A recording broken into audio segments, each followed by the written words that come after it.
کو ذریعہ اللہ بنا دیتا ہے اور ہدایت تو اندر کی طلب میں ملتی ہے. جب اندر کی طلب آدمی کے اندر موجود ہوتی ہے تو اللہ تبارک و تعالیٰ کسی کو بہانہ بنا کر سبب بنا کر کے کیا کر دیتے دے دیتے. ہمارے سے ایک دن یہ فرمان ایک آدمی نے حضرت دعا کر دو میرے دل میں عمل کی چسکا اور شوق پر نور بھی رہتا. بھائی ہمارے پاس کچھ نہیں, کیا جملہ فرمان, بھائی ہمارے پاس کچھ نہیں. سوئچ سے بلب جب جلتا ہے جب اوپر سے لائٹ آئی ہوئی ہو. سوئچ سے بلب کب جلتا ہے جب اوپر سے لائٹ آئی ہوئی ہو, ورنہ تو لائٹ کو تم توڑ دو دباتے دباتے کیا جل جائے گا بلب. کسی عالم سے اللہ کی مخلوق کو نفع جب پہنچے گا جب سامنے والے کے طلب کے ساتھ اس کے دل سے جڑے ہوئے ہوں اور وہ بھی عظمت کے ساتھ بیٹھا ہوا ہو اور اپنے آپ کو محتاج سمجھ کر بیٹھا ہو, تو پھر اللہ تبارک و تعالیٰ اوپر سے فیض ڈالتے ہیں اور اس کی زبان پر ایسی بات جاری فرماتے ہیں جو سامنے والے کی ہدایت کا سامان بن جاتی ہے. اس لیے بھائی میں نے کہا سب سے پہلے اللہ کے نبی پر درود پڑھ کے بیٹھو, استغفار پڑھ کے بیٹھو اور اپنے آپ کو دین کا محتاج سمجھ کے بیٹھو. اس لیے کہ اگر ہم نے غفلت برتی, اللہ اکبر, خدا بڑا بے نیاز ہے, بڑا بے نیاز ہے. سیدنا شاہ عبد القادر جیلانی رحمۃ اللہ علیہ ملک شام میں ایک قطب کا نماز جنازہ پڑھانے کے لیے گئے تو شاگرد, اور کیا حال تھا, شاگردوں سے کہہ رہے بھائی تیز چلو, بھائی تیز چلو. تو سواری تھی جتنی تیز چل سکتی تھی, اونٹ گھوڑوں کا دور تھا, چلی. کہا حضرت اس سے زیادہ تیز نہیں چل سکتی. فرمایا اچھا اپنی آنکھیں تو بند کر لو. تو سب نے آنکھیں بند کی. جو مارا ہے اس چلانے والے کی کمر میں ہاتھ, تو چند لمحوں کے بعد اللہ نے زمین کو اپنے نیک بندے کے لیے لپیٹ دیا اور ملک شام میں جہاں جنازے میں انتظار ہو رہا تھا آپ کا گھوڑا وہاں کھڑا ہوا تھا. نماز جنازہ پڑھی. نماز جنازہ پڑھنے کے بعد ایک شاگرد نے قریب ہو کے پوچھا حضرت یہ تو اتنے بڑے اولیاء اللہ تھے, کتب تھے, لاکھوں لوگ ان کے جنازے میں تھے, اب ان کی پورتی کیسے ہوگی, اب ان کی پورتی کیسے ہوگی, یہ قطبیت کا مقام اللہ کسے عطا فرمائیں گے, کیسے انسان جیسا پیدا ہوگا. تو حضرت کا جواب سن, بھائی اللہ نے اس کا انتظام تو کر دیا ہے, اس کا انتظام تو کر دیا ہے.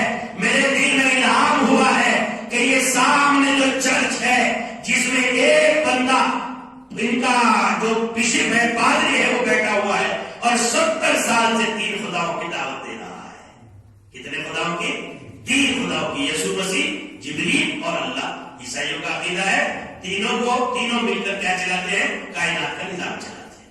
بھائی مجھے حکم ہے کہ میں اندر جاؤں گا, دعوت دوں گا, اور یہ دعوت دینے کے بعد دین کی یہ جو تھوڑی دیر کی صحبت ہوگی اللہ کے ایک نیک بندے کے ساتھ, اللہ اس تھوڑی سی بیٹھنے کی برکت سے, چلنے کی برکت سے, ملاقات کی برکت سے اللہ اس کے دل کو اتنا بڑا بنا دیں گے اور اتنا نورانی بنا دیں گے کہ اسے قطبیت کے مقام پر فائز فرما دیں گے. یہ خدا کی شان ہے. چنانچہ اندر داخل ہوئے اور جس وقت ہدایت کا وقت آ جاتا ہے اللہ کی طرف سے, ایک بڑے شاعر تھے عارف باللہ, فرماتے تھے اے دوست جب ایام بھلے آتے ہیں, اے دوست جب ایام بھلے آتے ہیں, ملنے کی راہ وہ آپ بتاتے ہیں کیسے انتظام ہو. چنانچہ جیسے اندر پہنچے تو وہ پادری ایک دم دیکھ کے کھڑا ہو, ملا جی آ رہے ہیں, مسلمانوں کے دھرم گرو آ رہے ہیں, اور بڑے احترام اور استقبال سے گلے ملا. اور گلے ملتے ہی یوں کہا, حالانکہ ابھی دعوت بھی نہیں تھی, کہ معلوم ہے تو کتنا نورانی شخص ہے. جب تم چرچ میں داخل ہوئے, جب تم چرچ میں داخل ہوئے تو میں نے آپ سے آگے ایک نور آتا ہوا محسوس کیا جو میرے قلب میں سیدھا داخل ہو گیا اور میرے دل نے یہ فیصلہ کر لیا یہ اتنا نورانی شخص ہے کہ اس کے ہاتھ پر اسلام قبول کرنا ہے. چنانچہ اسلام قبول کیا, اور اسلام قبول کرنے کے بعد حضرت سیدنا شاہ عبد القادر جیلانی رحمۃ اللہ علیہ کے ساتھ جو اٹھنا بیٹھنا ہوا, اللہ نے اتنے ہی ذرا سی طلب پر اور اتنے احترام پر اللہ کے ایک ایک بندے کے اس کی برکت سے دل کی دنیا کو بدل دیا, اور اللہ نے دل کی دنیا کو بدل کر اپنے وقت کا قطب بنا دیا. اس لیے بھائی جب اس کی عطاؤں کا ٹائم آتا ہے, جب اس کی مغفرت کا ٹائم آتا ہے, جب بندے کے مقام کو بنانے کا ٹائم آتا ہے, تو وقت نہیں لگتا, اس لیے حدیث شریف میں ہے ان للہ نفحات فی الارض فتعرضوا لها، اے اللہ کے بندو، اللہ کی جانب سے مقبولیت کی ہوائیں چلتی ہیں، تم اپنے آپ کو اس میں پیش کیا کرو، تم اپنے آپ کو اس میں پیش کیا کرو۔ زبان پر چلتے پھرتے اللہ کا کوئی نہ کوئی ورد اور کلمہ، یا رحمان یا رحیم، یا اللہ یا رحمان، سبحان اللہ، الحمدللہ رکھا کرو، نہ معلوم کس مقبولیت کے وقت میں یہ زبان سے کلمہ نکل جائے اور اللہ کے یہاں مقبول ہو کر تجھے اپنے وقت کا اللہ کا محبوب بندہ بنا کر کے گزر جائے۔ اس لیے کہ جب مقبولیت کی ہوا چلتی ہے تو وہ پھر وہ بتا کر کے نہیں چلتی۔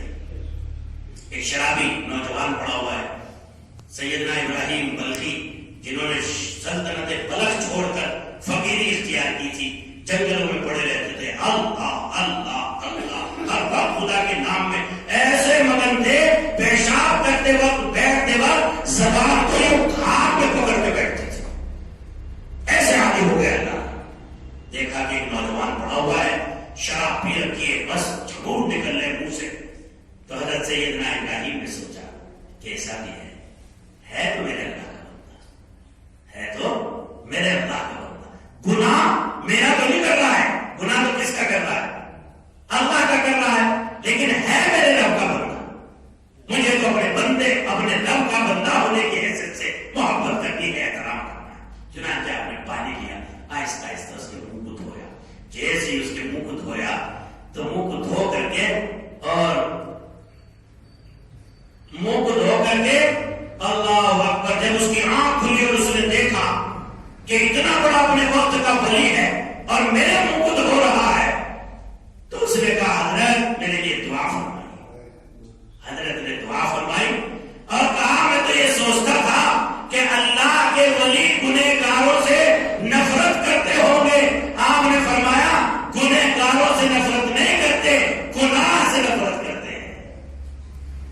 گنہگاروں سے نفرت نہیں کرتے، کس سے نفرت کرتے؟ گناہ سے نفرت کرتے۔